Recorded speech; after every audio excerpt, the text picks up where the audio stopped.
Welcome to this explainer. Today, we're taking a massive macro to micro journey through the origins, the core principles, and honestly, the staggering scale of chemistry. We're going to be looking at everything from ancient philosophical thoughts about the universe all the way to the incredibly exact ways we measure the physical world today. Chemistry is often called the central science, and by the end of our time together, you'll see exactly why. So let's jump right in. I want to anchor our explainer right off the bat with this brilliant thought from Nobel laureate Roald Hoffmann. He said, "Chemistry is the science of molecules and their transformations. It is the science not so much of the 100 elements, but of the infinite variety of molecules that may be built from them." It's so easy to look at the periodic table and just see this static, boring list of ingredients. But Hoffmann reminds us to look at it more like an alphabet.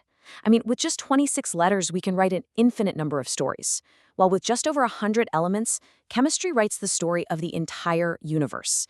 It's a science of endless, infinite possibility. Here's a quick look at our roadmap for today. We'll start with the ancient roots of chemistry, explore why it matters so much today, define the 3 states of matter, and then get into classifying pure substances. After that, we'll break down the science of measurement, and finally, look at how chemists team absolutely massive numbers. Let's start with Part 1, the ancient roots of chemistry, specifically looking at India's early alchemical traditions. Because chemistry as we know it definitely didn't just pop into existence in some 18th century European laboratory. Looking at this timeline of human curiosity, it's pretty wild. We almost always credit the ancient Greeks or later European scientists with the foundations of atomic theory. But right there in the middle, around 600 BCE in ancient India, a philosopher named Acharya Kanada formulated the theory of Paramanu. He basically proposed that all matter is made of very small, indestructible, and indivisible particles. Think about that for a second. This is an atomic theory conceptualized a staggering 2,500 years before John Dalton proposed his famous atomic theory in Europe. And way before that, between 1000 and 400 BCE, we see practical chemistry like leather tanning and cotton dyeing documented in the ancient Rig Veda. And this ancient ingenuity extended right into medicine too. The Charaka Samhita, which is the oldest Ayurvedic epic of India, actually describes treating diseases using something called metal basmas. Now, to create these basmas, they had to achieve an extreme reduction in the particle size of the metals. Today, in our modern labs, we scientifically recognize this extreme reduction of particle size as a highly advanced field. It's nanotechnology. They were literally creating early nanoparticles for medicine centuries ago. Moving on to Section 2, why chemistry matters today and its macro impact. Let's fast forward from the ancient past to right now. Why is mastering these concepts absolutely crucial for our survival?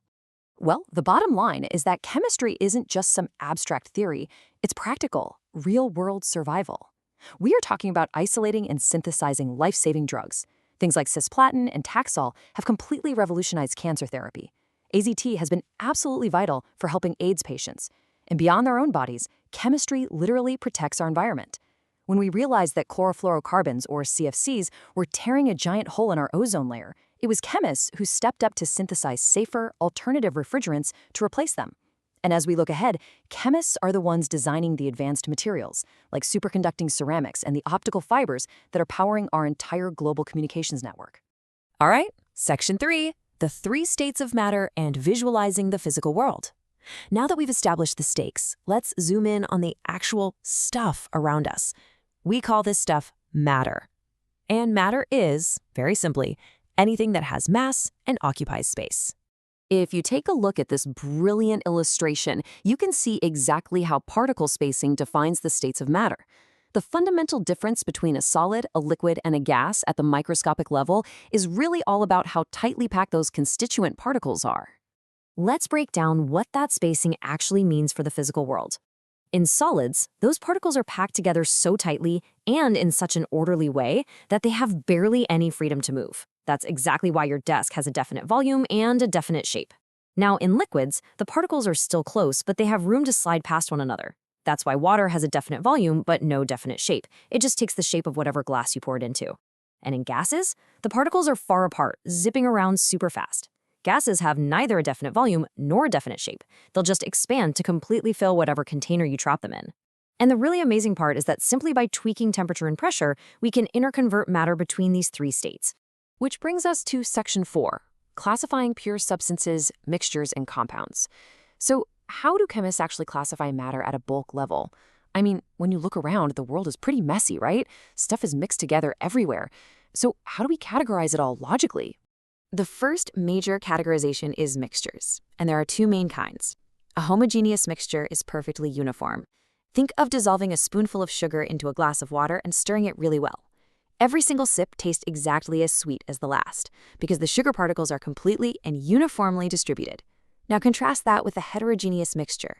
If you mix salt, sugar, and maybe some little pebbles in a bowl, the composition is definitely not uniform. You can visibly see the different components, and you could physically sit there and pick them apart. But what if we strip away all the mixtures and get right down to pure substances? At the absolute base level, we have elements. An element is a pure substance consisting of only one type of atom. Sodium, copper, oxygen, these are the purest building blocks of the universe. Every single one of their atoms is identical in nature. So let's see how this builds into something even more fascinating. What happens when these elemental building blocks actually combine? Well, they form compounds. A compound happens when two or more atoms of different elements lock together in a fixed, definite ratio. And honestly, this is where chemistry kind of feels like magic. Take the elements hydrogen and oxygen. Both of them are gases at room temperature. Hydrogen is highly explosive. Oxygen enthusiastically supports combustion. It literally makes fires burn hotter. But when you lock them together in a definite ratio of 2 hydrogens to 1 oxygen to form the compound H2O, what do you get? Water, a liquid that actually puts out fires. The properties of a compound are entirely fundamentally different from the properties of its individual elements. Moving to Section 5, the science of measurement and finding universal truths. We've classified matter, but how do we observe it, share our findings, and ensure that a chemist in India is talking about the exact same amount of matter as a chemist in France? For that, we need the science of measurement. Back in 1960, the scientific community got together and established the SI system, the International System of Units. These 7 base quantities you see here are the bedrock foundation of all universal truths in science. Everything else we measure, speed, density, volume, it's all derived from these 7 base units. Whether it's length measured in meters or the amount of a substance measured in moles, this framework is the shared language of global science. Now, I want to take a second to clear up an eternal point of confusion right here. Mass versus weight. In everyday life, we tend to use these interchangeably, but to a chemist, they are incredibly different concepts. Mass is the constant amount of matter present in a substance. It does not change. Weight, on the other hand, is the variable force exerted by gravity on an object. If you take a sample of chemicals to the moon, its weight totally changes because the moon's gravity is much weaker. But its mass, the actual amount of matter, that remains exactly the same. And that's exactly why chemists rely on the constant, unchanging nature of mass. We also have to measure temperature, of course. We're all familiar with Celsius and Fahrenheit for checking the morning weather, but in the laboratory, chemists use the SI base unit, the Kelvin. To get Kelvin, you just take your Celsius temperature and add 273.15. Simple enough, but what's really fascinating about the Kelvin scale is its absolute bottom. You can have -°C, like on a freezing winter day, but the Kelvin scale starts at absolute 0. It bottoms out. You literally cannot have a negative temperature value in Kelvin because 0 Kelvin represents the complete cessation of all atomic movement.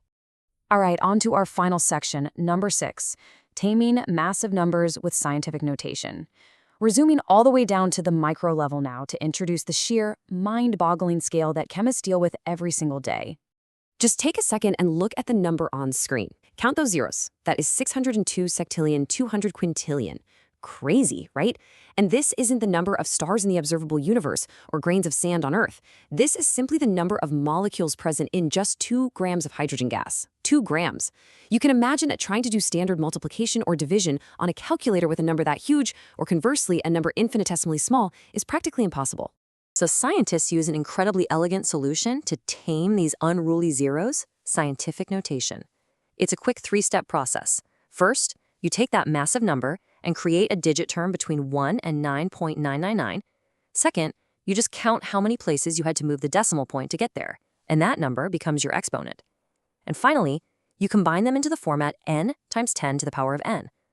Suddenly, that gigantic nightmare of a number becomes 6.022 times 10 to the power of 23.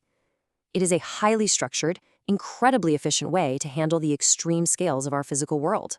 And honestly, that brings us right to the cutting edge of modern chemistry. For over a century, the definition of a kilogram was literally tied to a physical cylinder of platinum iridium kept locked in a vault in Paris. But scientists are currently redefining our standard units using the fundamental constants of nature itself, like calculating the exact atomic density of ultra-pure silicon crystals. Which leaves us with a pretty provocative thought to end on. If the very definition of a kilogram can evolve based on our expanding chemical knowledge, what other universal constants might change in our lifetime? Chemistry is never static. It is always transforming. Thank you so much for joining me on this explainer. Keep questioning the world around you, and I'll catch you next time.